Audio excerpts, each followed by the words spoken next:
سفر کرتے ہیں نا رمضان میں، وہ کہیں بھی مقیم ہوں گے اور سحری کا وقت وہاں ختم ہو جائے سفر شروع ہونے سے پہلے، تو ان پر روزہ رکھنا لازم ہے۔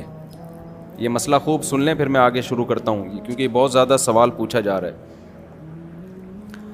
آپ جب سفر کرتے ہیں، آپ نے امریکہ جانا ہے پاکستان سے، امریکہ ہے ویسٹ کی طرف نا،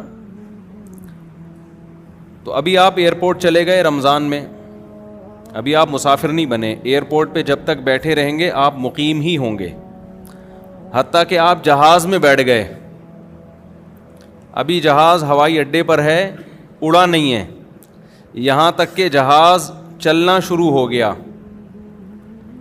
اور اسی دوران سحری کا وقت ختم ہو گیا، تو چونکہ روزہ شروع اس حالت میں ہوا ہے کہ آپ ابھی مسافر بنے نہیں ہیں، تو آپ پہ روزہ رکھنا بولیں لازم ہے۔ تو آپ کو نیت کرنی پڑے گی، دل میں نیت کہ میرا کیا ہے، وہ روزہ ہے۔ اب جب جہاز ہوا میں اڑ گیا اور شہر کی آبادی کو اس نے کراس کر لیا، تو اب آپ بن گئے مسافر۔ مسافر بن تو گئے، لیکن آپ کو اب روزہ توڑنے کی اجازت نہیں ہے، کیونکہ مسافر کو روزہ چھوڑنے کی تو اجازت ہے، توڑنے کی نہیں ہے۔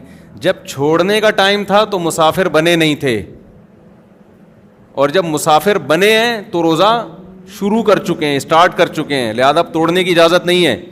سمجھ میں آ رہی ہے بات کہ نہیں آ رہی؟ اب ہوگا کیا؟ اگر آپ مغرب سے مشرق کی طرف جا رہے ہیں، آسٹریلیا کی طرف جا رہے ہیں، میں پہلے نا دنیا کے نقشے میں نے بہت دفعہ سمجھنے کی کوشش کی، سمجھ میں نہیں آتے تھے کہ کون سا ملک کدھر کو ہے، یہ نقشوں سے سمجھ میں نہیں آتا۔ جب ٹریولنگ شروع کی ہے نا، ٹریولنگ، اب دنیا سمجھ میں آنا شروع ہوئی ہے کون سا ملک کدھر کو ہے، سمجھتے ہو؟ اس سے کیا پتہ چلتا ہے کہ پریکٹیکلی کسی چیز میں مبتلا ہونا الگ چیز ہے، کتابیں پڑھ لینا الگ چیز ہے۔ اسی لیے ہم کہتے ہیں کہ مسائل مفتیوں سے پوچھا کرو، صرف کتابیں پڑھ کے حوالے یاد کرنے والے مفتی نہیں ہوتے، کیونکہ وہ پریکٹیکلی اس فیلڈ میں ہوتے نہیں ہیں۔ ایک ہے نا لوگوں کے مسائل آ رہے ہیں، آپ فتویٰ لکھ رہے ہیں، بڑے اس کی نگرانی کر رہے ہیں، چیک کر رہے ہیں غلطی ہے یا نہیں ہے، امپلیمنٹ اس کا سوسائٹی پہ کیا ہوگا آگے جا کے، ان چیزوں سے جو پریکٹیکلی گزرا ہوا ہو وہ مفتی ہوتا ہے۔ اور صرف کتابیں پڑھ کے حوالے یاد کر کے فتویٰ دینا، ضلوا و اضلوا، خود بھی گمراہ ہوگا، لوگوں کو بھی گمراہ کرے گا۔ حج اور عمرے کی مثال دیکھ لو، حج آپ کتابوں سے جتنا مرضی پڑھ کے چلے جاؤ، جب تک آپ نے عملی طور پر حج نہیں کیا آپ کو حج کے مسائل نہیں آتے۔ مشہور واقعہ حضرت ملا علی قاری رحمۃ اللہ علیہ کا ہے، حج پہ عمرے پہ انہوں نے بہترین کتاب لکھی، ملا علی قاری رحمۃ اللہ علیہ، جو مشکات کی شرح جنہوں نے لکھی ہے، بڑے عالم تھے۔ جب عمرہ کرنے گئے نا، یہ حج کرنے گئے، تو الٹا طواف کرنا شروع کر دیا۔ کسی نے پوچھا کہ تم نے ملا علی قاری کی کتاب نہیں پڑھی؟ حج پہ آ رہے تھے، کم از کم ملا علی قاری کی کتاب تو پڑھ کے آتے۔ ان کو نہیں پتا تھا کہ یہ ملا علی قاری، یار آپ لوگ تو پتہ نہیں کیا ہو گیا، ایسے لگ رہا ہے جیسے پتہ نہیں کوئی میں نے قرضہ لیا ہوا ہے آپ لوگوں سے، کوئی ہاں ہوں تو کرے نا۔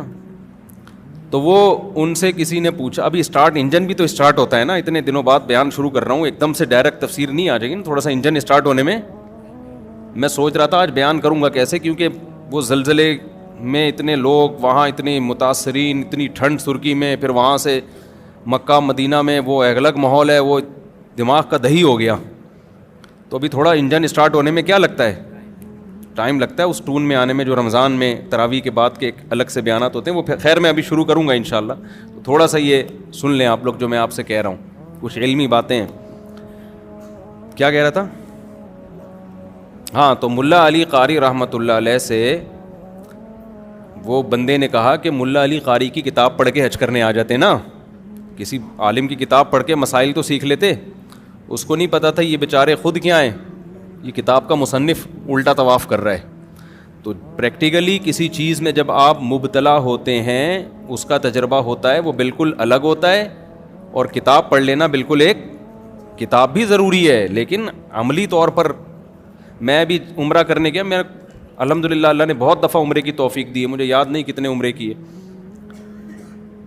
اب جب میں گیا ہوں نا تو پھر میں بھول گیا. طواف میں رمل طواف میں کرنا ہوتا ہے یا حج میں بھی کرنا؟ صرف حج ہی میں ہوتا ہے. حالانکہ جب بھی آپ عمرے کا طواف کرتے ہیں نا, سفر سے آتے ہیں, تو پہلے چکر میں 3 چکروں میں رمل کرنا پڑتا ہے. میں بھول گیا, کئی دفعہ عمرے کر چکا ہوں میں.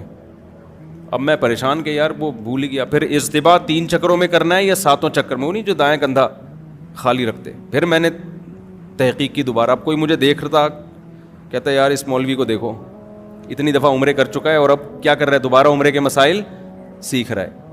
تو کئی بار ایک کام کرتے کرتے انسان اس میں ایکسپرٹ ہوتا ہے. یہ جو مفتیان کرام ہوتے ہیں نا, یہ ایسا نہیں ہوتا کہ پہلی دفعہ کوئی طلاق کا مسئلہ لکھ کے دے رہے ہوتے ہیں. ان کے پاس 20 سال 30 سال نکاح کے مسائل, وراثت کے مسائل, خرید و فروخت کے مسائل, طلاق کے مسائل, آپس کے حقوق کے مسائل, ریاستی قوانین, یہ لکھ لکھ کے ان کے بال جب سفید ہو جاتے ہیں نا, پھر ان کو بڑوں کی طرف سے ایک ڈگری ملتی ہے کہ اب آپ کیا ہیں, کہ اب آپ مفتی ہیں, اب آپ فتویٰ دے سکتے ہیں. ہمارے ہاں پتھر اٹھاؤ, کوئی نہ کوئی اسکالر نکل رہا ہے اور وہ مفتی بنا ہوا ہے, اور جو گمراہی پھیلائی جا رہی ہے اللہ کی پناہ. تو ہر فیلڈ میں ایسا ہی ہے. تو خیر, تو میں مسئلہ بتا کے پھر آج کی تفسیر کی طرف چلتا ہوں. اب دیکھو, آپ نے ایئرپورٹ پہ میں نے بتایا کہ سحری کا وقت ختم ہو گیا تو اب آپ پہ روزہ رکھنا لازم ہے. اب آپ جا رہے ہیں اگر مشرق کی طرف, ایسٹ کی طرف جا رہے ہیں, آسٹریلیا, ملیشیا, تھائی لینڈ, ان ملکوں کا سفر کر رہے ہیں. ایسٹ ادھر ہے, ادھر نہیں ہے, ادھر ایسٹ کی طرف, ٹھیک ہے نا. تو ایسا نہ کوئی تھائی لینڈ میں ادھر کی فلائٹ بک کرا لے. تو جب آپ ایسٹ کی طرف جائیں گے نا تو آپ کی موجیں ہو جائیں گی. آپ کی کیا ہو جائیں گی؟ موجیں. کیونکہ سورج ادھر سے نکل رہا ہے اور آپ جا کس کی طرف کو رہے ہیں؟ سورج کی طرف. تو ٹھک ٹھک کر کے نمازیں بھی آئیں گی اور سورج بھی بہت جلدی غروب ہو جائے گا.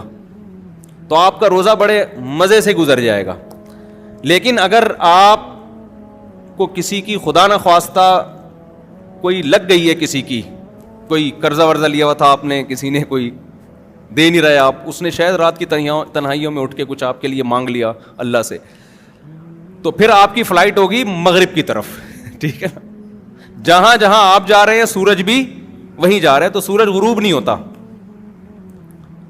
سورج غروب نہیں ہوتا. پھر اس میں آپ کا روزہ لمبا ہوتا چلا جاتا ہے, لمبا ہوتا چلا جاتا ہے. نمازوں کا ٹائم بھی بہت ملتا ہے, روزہ بھی لمبا, بعض دفعہ 20 گھنٹے کے, 22 گھنٹے کے, 23 گھنٹے کے, 24 گھنٹے کا بھی روزہ ہوتا ہے.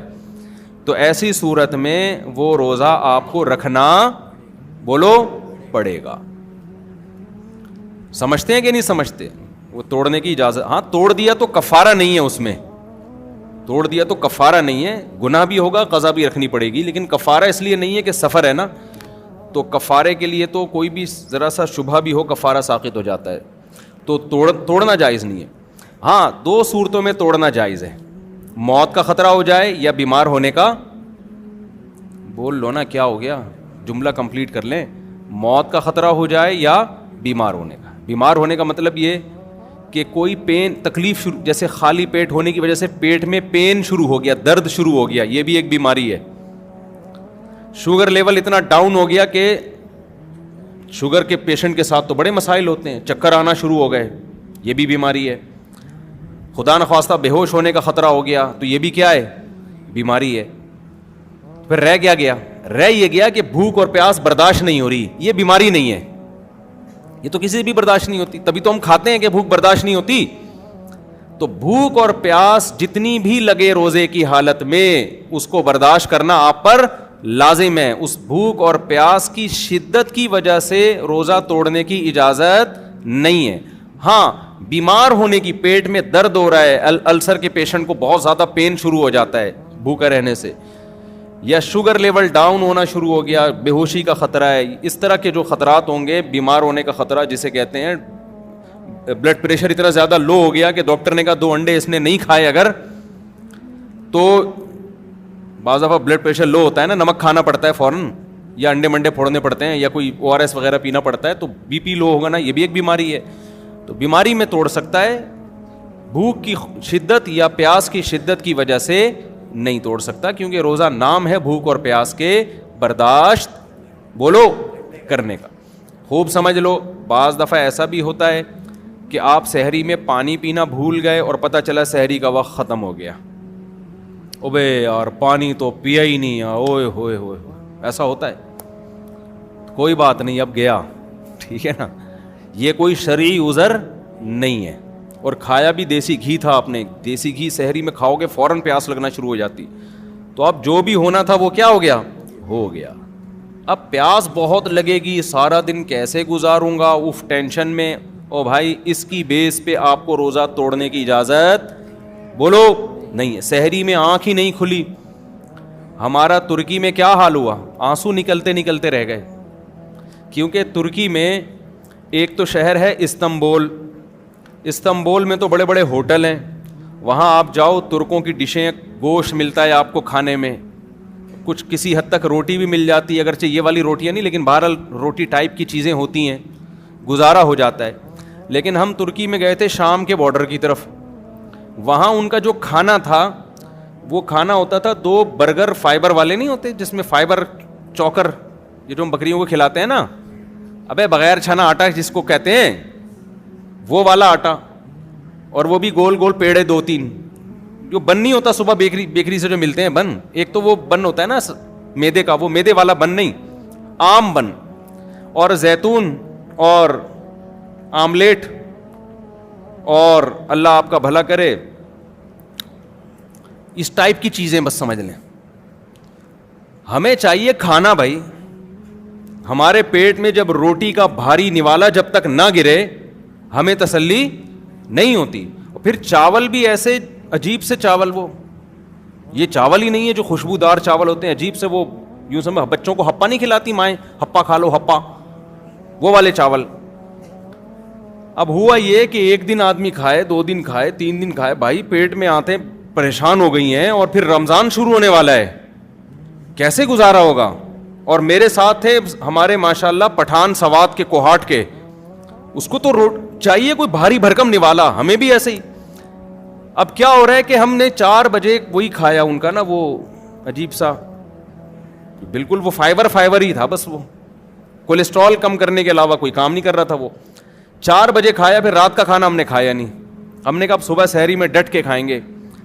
4 بجے کا بندہ کھایا ہوا, صبح جب سحری ہمارے پاس آئی ہے, پہلا روزہ ترکی میں تھا, پھر ہم وہاں حرم چلے گیا تھا میں, تو جب سحری ہمارے پاس آئی ہے تو وہی 2-3 ڈیزائن رکھے ہوئے تھے ہمارے سامنے, یہ زیتون ہے, یہ شہد لے لیں آپ, یہ پنیر لے لیں. بھائی کھانا دو ہے اللہ کے بندو, کیا چاہیے, حالت خراب ہو رہی ہے یار. پھر چلنا, سردی اتنی شدید, سردی میں تو ایسی بھوک لگتی ہے, اور پھر سارا دن کا روزہ رکھ کے کام کیسے ہوگا. تو میری تو حالت یہ تھی, وہ دیکھ کے نا میرے آنسو نکلتے نکلتے رہ گئے, میرا دل کیا میں پھوٹ پھوٹ کے کہیں جا کے روؤں میں. تو میرا تو پھر بھی تسلی یہ تھی کہ چلو سفر ابھی حرم شریف جا رہے ہیں, مدینہ منورہ, وہاں جدہ جانا تھا تو وہاں جا کے کھا لیں گے. لیکن ان ساتھیوں پہ بہت ترس آیا, تو وہ میں نے پھر حرم میں 3-4 دن گزارے, وہ وہاں سے مجھے نا افطاری اور سحری کی تصویریں بنا کے بھیجتے رہے کہ مفتی صاحب افطاری میں یہ ہے, سحری میں یہ. بڑی ہمت ان ساتھیوں کی, ابھی بھی وہیں پر ہیں, اللہ تعالیٰ ان کو جزائے خیر دے. تو اس لیے ہمیں جو یہاں کھانے ملے ہوئے ہیں نا, صحت کا بے شک بیڑا غرق کریں, لیکن مزہ بہرحال مزہ آتا ہے یار. نوالا پیٹ میں گرتا ہے, میں نے کہا ہمیں تو پراٹھا چاہیے, کچھ نوالا پیٹ میں گرے, ٹھا کر کے آواز آئے.